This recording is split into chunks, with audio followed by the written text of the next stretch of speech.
Good morning, students. Welcome to class 11, Microeconomics. We are doing chapter number 5, Production Function.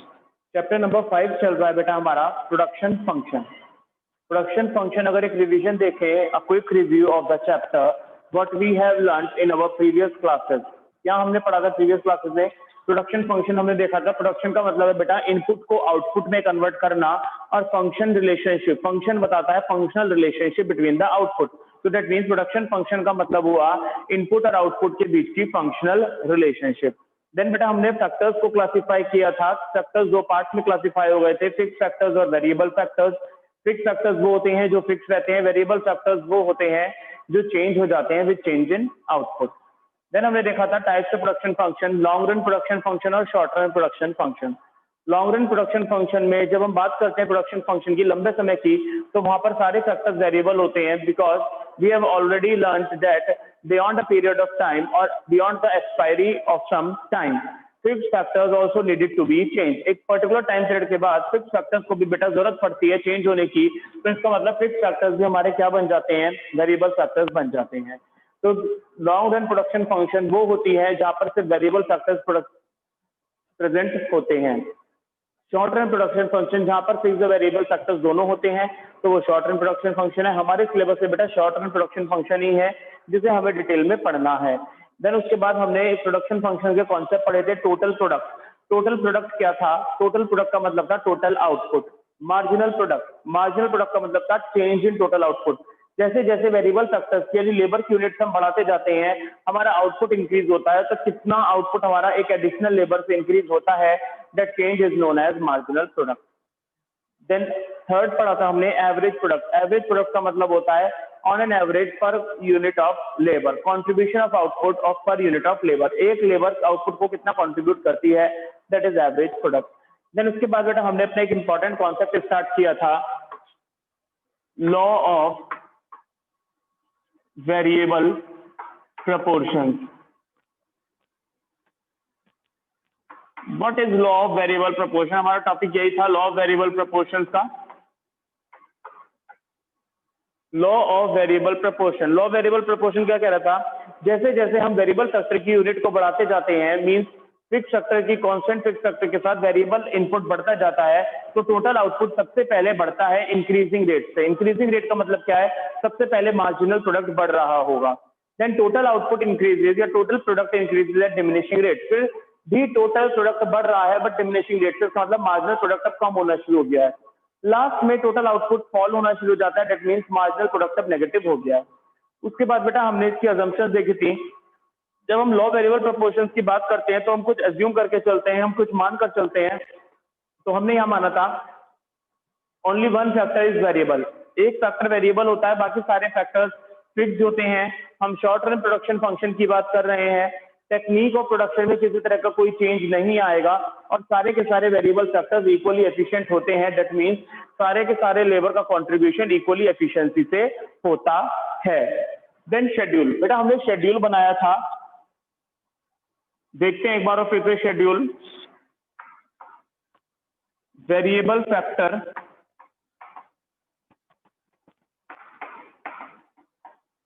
Fixed factor,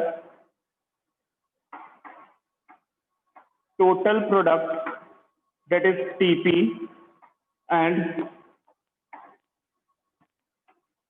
marginal product that is NP. हमें पता है fix factor हमारे fix ही रहते हैं, same ही रहते हैं, तो हम हर लेवल पर इन्हें एज्यूम कर लेंगे 1 1 1 1. वेरिएबल फैक्टर्स बढ़ते जाएंगे 1 2 3 4 5 6 7. Total product first increases at increases rate, then total product increases at diminishing rate, then total product increases and finally it starts falling down. तो उसका मतलब ये रेट जो है ये हमें मार्जिनल बता रहा है, तो पहले मार्जिनली बना ले. तो total product first increases at increasing rate. सबसे पहले टोटल प्रोडक्ट इंक्रीज होता है इंक्रीजिंग रेट से, उसका मतलब मार्जिनल प्रोडक्ट बढ़ रहा होगा. तो हम बढ़ाएंगे 1 2 3. Then total product increases at diminishing rate. अब वो डिमिनिश होना शुरू हो जाएगा, नहीं मार्जिनल प्रोडक्ट कम होगा. 2 1 0, then finally total product start falling. अब ये फॉल होना शुरू हो जाएगा तो हम इसे कम कर देंगे, नेगेटिव कर देंगे, -1 एंड -2।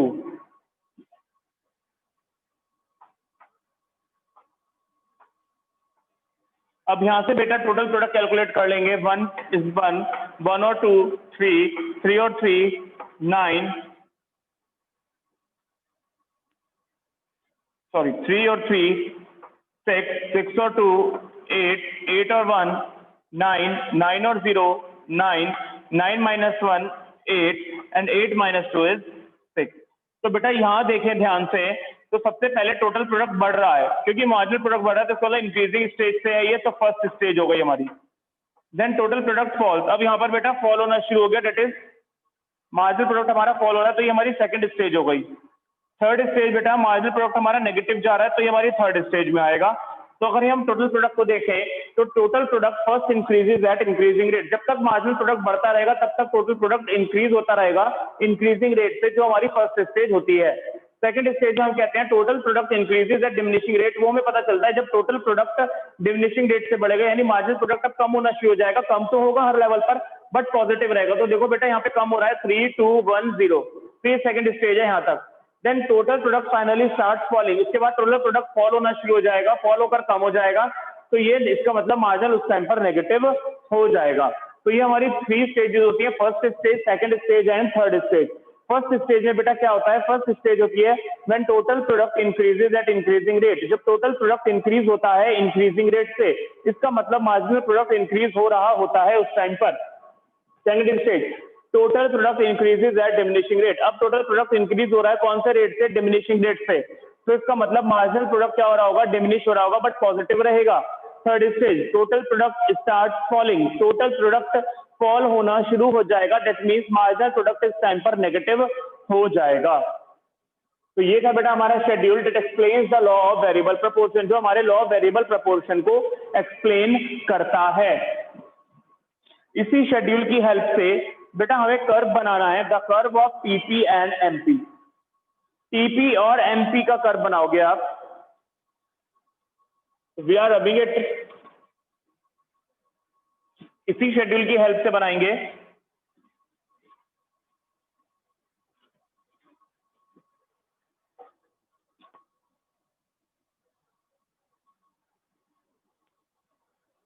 ग्राफ की तरह बनाएंगे बेटा, origin X axis Y axis, Y axis पर आप मार्क करोगे total product and marginal product, X axis पर बेटा आप मार्क करोगे यूनिट ऑफ वेरिएबल फैक्टर।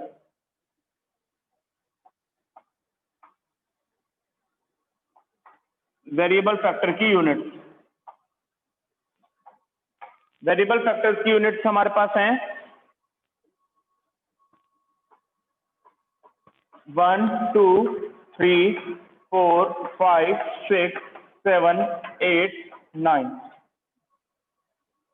ऐसे ही टोटल प्रोडक्ट और मार्जिनल प्रोडक्ट हमारा 1 1 का डिफरेंशिएट रहा है बेटा, तो वहां से हम 1 1 की लेबलिंग ले लेंगे। 1 2 3 4 5 6 7 8 9 एंड 10। 9 वैसे हमारा मैक्सिमम रहा है, तो बेटा हमें यहाँ मार्क करने हैं टीपी और एमपी। तो पहले एक का कर्व बनाते हैं, पहले एमपी कर्व स्टार्ट करते हैं। जब वेरिएबल फैक्टर की यूनिट 1 थी तो एमपी भी हमारा 1 था, तो 1 पे 1 मार्क करो बेटा, पॉइंट ये रहा।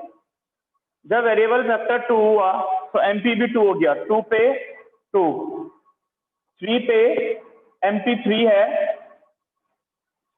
4 पर एमपी 2 हो गया था तो 4 पे मार्क करोगे 2, 5 पर एमपी 1 हो गया था 1, 6 पर एमपी 0 था तो 0 पे मार्क कर दिया, नेगेटिव भी है तो नेगेटिव भी मार्क करेंगे -1 और -2, 7 पर एमपी -1 था तो यहां मार्क कर लेंगे एक पॉइंट, और 8 पर एमपी -2 था तो एक पॉइंट यहां मार्क कर लेंगे। जब बेटा ज्वाइन करोगे तो कुछ ऐसे ज्वाइन होगा,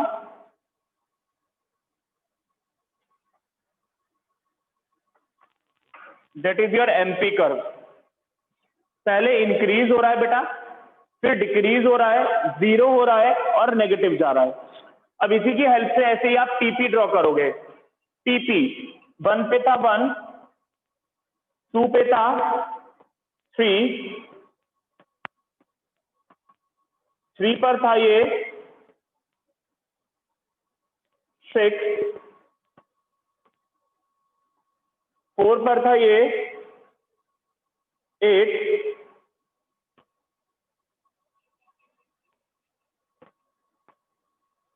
5 पर था ये 9, 6 पर था ये 9, 7 पर था ये 8 और 8 पर था ये 6। अब जब आप बेटा इसे ज्वाइन करोगे तो ये फ्री हैंड से ज्वाइन होगा। पहले थोड़ा सा इन्वर्ट बेंट होके जा रहा है, देखो ऐसे, फिर देन बाहर की तरफ से ऐसे, और कुछ इस तरह से ये बन जाएगा। That is your TP curve. Initially देखोगे बेटा जब स्टार्टिंग होगी तो ये इन्वर्ट बेंटिंग होगी इसकी, फिर ये बाहर की तरफ से बेंट होगा थोड़ा सा, फिर ऐसे बनेगा। बिल्कुल एग्जैक्ट यू नहीं बनना है, थोड़ा सा बेंट करा के बनाना है। कैसे? अब जब बेटा फर्स्ट स्टेज देखोगे, फर्स्ट स्टेज में आपका एमपी बढ़ रहा था। एमपी कहां तक बढ़ रहा है? 3rd यूनिट तक। तो 3rd पे ये क्या था? 6। तो यहां एक लाइन ड्रॉ करोगे, that is first stage. Second में एमपी कम हो रहा था बट टीपी फिर भी बढ़ रहा था और मैक्सिमम पहुंच गया था 0। तो जब आप ये लेकर आओगे तो मैक्सिमम पॉइंट वो होगा जहां पर एमपी 0 होता है, दैट इज द पॉइंट। तो ये आपकी है सेकंड स्टेज। उसके बाद टीपी फॉल हो रहा है, एमपी नेगेटिव जा रहा है, तो that is your 3rd stage. ये आपकी 3rd स्टेज है। तो that is the curve which shows the graph of TP and MP. TP और एमपी का ग्राफ ये शो कर रहा है। ध्यान रखेंगे एमपी का मैक्सिमम पॉइंट, एमपी का मैक्सिमम, और उस लेवल तक टीपी इंक्रीज हो रहा है इंक्रीजिंग रेट से। तो स्टेजेस लिख लेते हैं यहां पर। फर्स्ट स्टेज होती है बेटा हमारी इंक्रीजिंग स्टेज,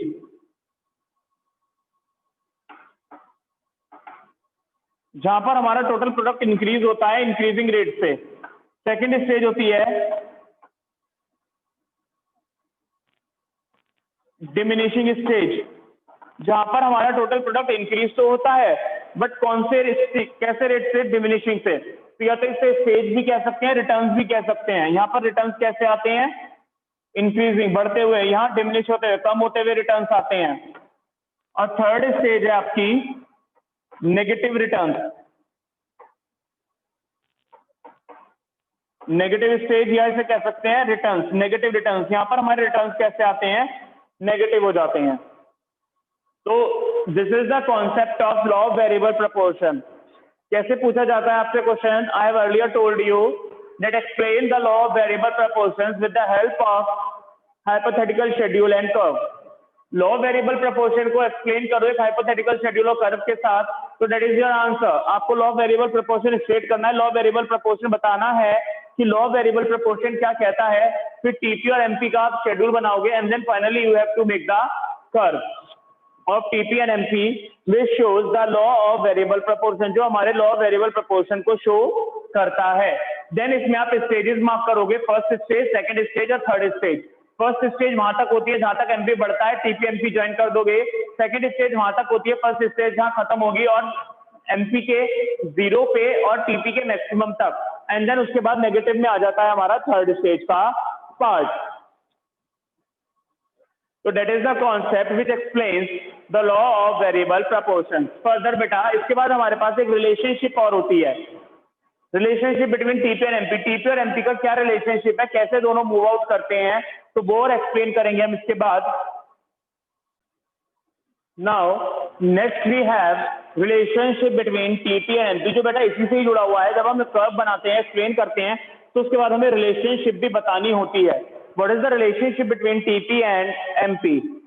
तो फर्स्ट है बेटा, टीपी हमारा इंक्रीज होता है, TP increases at increasing rate. TP increase हो रहा है हमारा इंक्रीजिंग रेट से, कब तक? As long as MP increases, जब तक एमपी इंक्रीज होता रहेगा। जब तक एमपी बढ़ता रहेगा तब तक हमारा टोटल प्रोडक्ट टीपी भी बढ़ता रहेगा इंक्रीजिंग रेट से। Second, TP stops increasing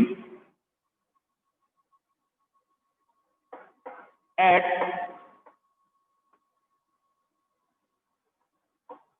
increasing rate when MP is maximum।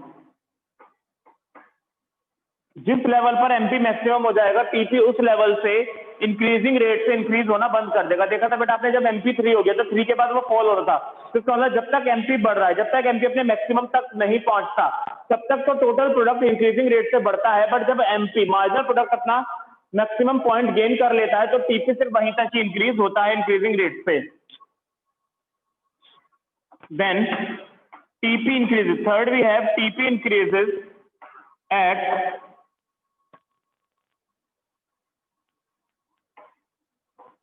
diminishing rate when MP decreases or falls but remains positive। TP अब बेटा इंक्रीजिंग रेट से तो इंक्रीज होना स्टॉप कर देगा, बट अभी भी टीपी इंक्रीज होगा। कौन से रेट से? डिमिनिशिंग रेट से। क्यों? क्योंकि एमपी अब डिमिनिशिंग होना शुरू हो गया, बट कैसा है? अभी भी पॉजिटिव है। पॉजिटिव रहेगा, कम होना शुरू हो जाएगा। जो आपने देखा था 3 से 2 1 0 तो पॉजिटिव था। Fourth, TP is maximum when MP is 0। TP maximum पर होगा जब एमपी 0 होगा। जिस लेवल पर एमपी 0 हो गया, that means further unit of variable factor does not contributed nothing anything to the production या आउटपुट। वेरिएबल फैक्टर की एडिशनल यूनिट ने कोई भी आउटपुट में अपना कंट्रीब्यूशन शो नहीं करा, तभी मार्जिनल प्रोडक्ट कैसा हो गया? 0। मतलब उसका आउटपुट में एडिशन कुछ आया ही नहीं है, तो टोटल प्रोडक्ट उस टाइम पर मैक्सिमम होगा। दैट मीन्स हमें उस टाइम पर प्रोडक्शन करना बंद कर देना चाहिए था, रुक जाना चाहिए था। क्यों? क्योंकि additional unit of variable factor does not contributed anything. Variable factor की एडिशनल यूनिट ने किसी तरह का अपना कोई कंट्रीब्यूशन शो नहीं किया था। And last we have TP start falling when marginal product becomes negative. TP अब बेटा फॉल होना शुरू हो जाएगा जब मार्जिनल प्रोडक्ट कैसा हो जाएगा? नेगेटिव हो जाएगा। When marginal product becomes negative TP start falling. That is your third stage. Third stage जो हम देखते हैं तो क्या कहता है, अगर एग्जैक्टली से प्रैक्टिकली समझें तो सबसे पहले हमारा आउटपुट एडिशनल जो होता है वो बढ़ता हुआ आता है। मतलब जब धीरे धीरे वेरिएबल फैक्टर्स इंगेज होना शुरू होते हैं तो आउटपुट बढ़ता हुआ मिलता है, एडिशन में मिलता है। एक समय के बाद जब ज्यादा बढ़ने लग जाते हैं तो वो एडिशन कुछ तो आता है, बट पुराने के कंपैरिजन में वो धीरे धीरे कम होता चला जाता है। उसके बाद वो अपने मैक्सिमम पर पहुंच जाता है टोटल प्रोडक्ट, जब एक टाइम ऐसा आता है जब एडिशनल वेरिएबल फैक्टर किसी तरह का कोई कंट्रीब्यूशन शो नहीं करता। उसके बाद भी अगर हम वेरिएबल फैक्टर यानी लेबर को जोड़ते रहेंगे तो हमारा आउटपुट डिक्लाइन होना शुरू हो जाता है। So that is the entire concept of law of variable proportions, which is very much important in this chapter. सबसे इंपॉर्टेंट टॉपिक है इस चैप्टर का बेटा लॉ वेरिएबल प्रपोर्शन। तो इसमें क्या देखा हमने? लॉ वेरिएबल प्रपोर्शन की डेफिनेशन देख ली, what is law variable proportion, उसका शेड्यूल देख लिया एंड उसका कर्व देखा कैसे बनेगा, एंड रिलेशनशिप बेटा आपसे डायरेक्ट भी पूछ सकते हैं, explain the relationship between total product and marginal product. Another इसको कैसे पूछते हैं? ट्रू एंड फॉल्स की स्टेटमेंट वाइज पूछा जाता है। आपको कोई स्टेटमेंट दे देंगे और पूछेंगे state true and false with reason, बताना है सही है या गलत है, और साथ में अगर सही है तो क्यों सही है, गलत है तो उसका रीजन दो क्यों गलत है। तो ये हमें पता होनी चाहिए, which is derive from the schedule and the curve. Schedule और कर्व से हमने बनाया है, जैसे जैसे आपको समझाया है कि टोटल प्रोडक्ट इंक्रीज होता है इंक्रीजिंग रेट से, फिर इंक्रीज होना बंद कर देता है जहां पर एमपी मैक्सिमम हो जाता है, फिर टोटल प्रोडक्ट इंक्रीज होता है डिमिनिशिंग रेट से जब मार्जिनल प्रोडक्ट कम होना शुरू हो जाता है, फॉल होना शुरू हो जाता है बट वो पॉजिटिव रहता है, टोटल प्रोडक्ट मैक्सिमम होता है जब मार्जिनल प्रोडक्ट 0 होता है, और टोटल प्रोडक्ट फॉल होना शुरू हो जाता है जब मार्जिनल प्रोडक्ट नेगेटिव होता है। तो वही हमने रिलेशनशिप्स में इसमें लिख दिया है। तो दैट इज द एंटायर और the full concept of law of variable proportion. तो ये था बेटा the relationship between TP and MP. But जब हमने बेटा कॉन्सेप्ट की बात करी थी प्रोडक्शन फंक्शन के, तो वहां पर हमने 3 डेफिनेशंस पढ़ी थी, total product, marginal product and average product. तो now we have to make the relationship with the average product also. Average product के साथ भी रिलेशनशिप बनाएंगे। तो our next topic is relationship between marginal product and average product. Marginal product और average product की relationship देखेंगे बेटा। वैसे ही बनाओ वेरिएबल फैक्टर, फिक्स फैक्टर तो हमें पता है कांस्टेंट ही रहता है, अगर ना भी बनाए that is doesn't matter. Marginal product, total product और एवरेज प्रोडक्ट। 1 2 3 4 5 6 7 8। सबसे पहले बेटा मार्जिनली बनाएंगे, क्योंकि मार्जिनल से हमारा लॉ सही से बन जाता है। पहले बना के मार्जिनल इंक्रीज होता है 1 2 3, डिक्रीज करेंगे 2 1 0 -1 -2 नेगेटिव। इसी के हेल्प से टीबी बना लेंगे। 1 इज इक्वल 1, 1 और 2 3, 3 and 3 6, 6 और 2 8, 8 and 1 9, 9 and 0 is 9, 9 minus 1 8, 8 minus 2 is 6। Average product, average product बेटा आपको पता है टोटल प्रोडक्ट को डिवाइड करो वेरिएबल फैक्टर की यूनिट से, टीपी डिवाइड बाय वी। तो 1 डिवाइड बाय 1 लिख लो, चाहे फॉर्मूला बेटा टीपी डिवाइड बाय वी या L. 1 divide by 1 1, 3 divide by 2 1.5, 6 divided by 3 2, 8 divide by 4 2, 9 divide by 5 1.8, 9 divide by 6 1.5, 8 divide by 7 1.1 and 6 divided by 8 0.75। तो ये बन गया बेटा हमारा एपी, एवरेज प्रोडक्ट। ये बन गया बेटा हमारा एवरेज प्रोडक्ट।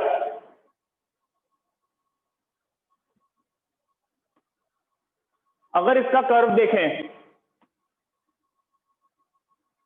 छोटा सा ही बनना है, एमपी और एपी मार्क करना है। एमपी और एपी मैक्सिमम देख लो 3 है बेटा, यूनिट जाएंगी बट 8 तक।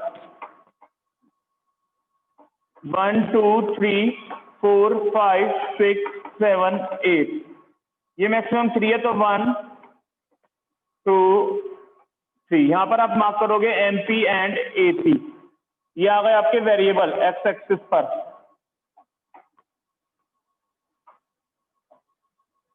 पहले एमपी मार्क कर लें, 1 पे 1, 2 पे 2, 3 पे एमपी 3, 4 पे एमपी 2, 5 पे एमपी 1,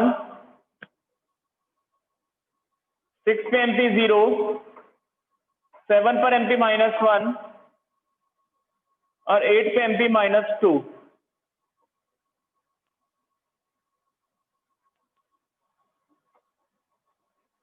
ज्वाइन कर दी बेटा, एमपी बन गया ये आपका कुछ इस तरह से। अब एपी मार्क करोगे 1 पे 1, दैट इज दिस पॉइंट, 2 पे 1.5, तो समथिंग लाइज बिटवीन 1 and 2, 3 पे ये है exactly 2, this is the point, 4 पे है ये एग्जैक्टली 2, दैट इज 5 पे 1.8, 2 से थोड़ा सा कम, 6 पे 1.5 बीच में, 7 पर 1.1 1 ही मान लें, एंड 8 पे 0.75, तो 1 से भी कम। ज्वाइन करेंगे बेटा तो कुछ ऐसे बनेगा।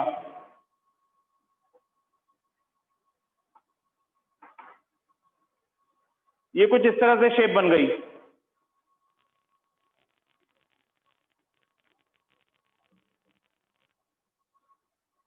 तो ये है हमारा एपी और एमपी।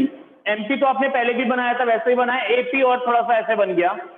क्या रिलेशनशिप बन रही है बेटा, देखें ध्यान से। MP increases, AP also increases. MP बढ़ रहा है तो एपी भी बढ़ रहा है।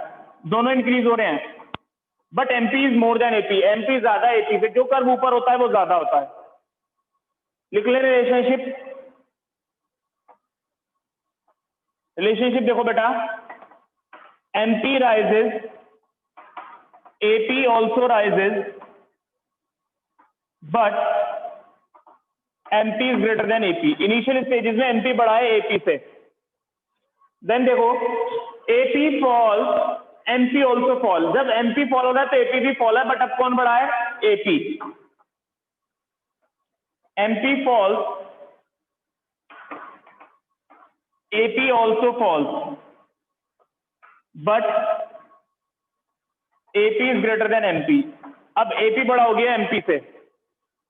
एंड थर्ड, इक्वल है दोनों, दोनों एक लेवल पर इक्वल भी इंटरसेक्ट कर रहे हैं। कहां कर रहे हैं? जहां पर एपी अपने मैक्सिमम पर है।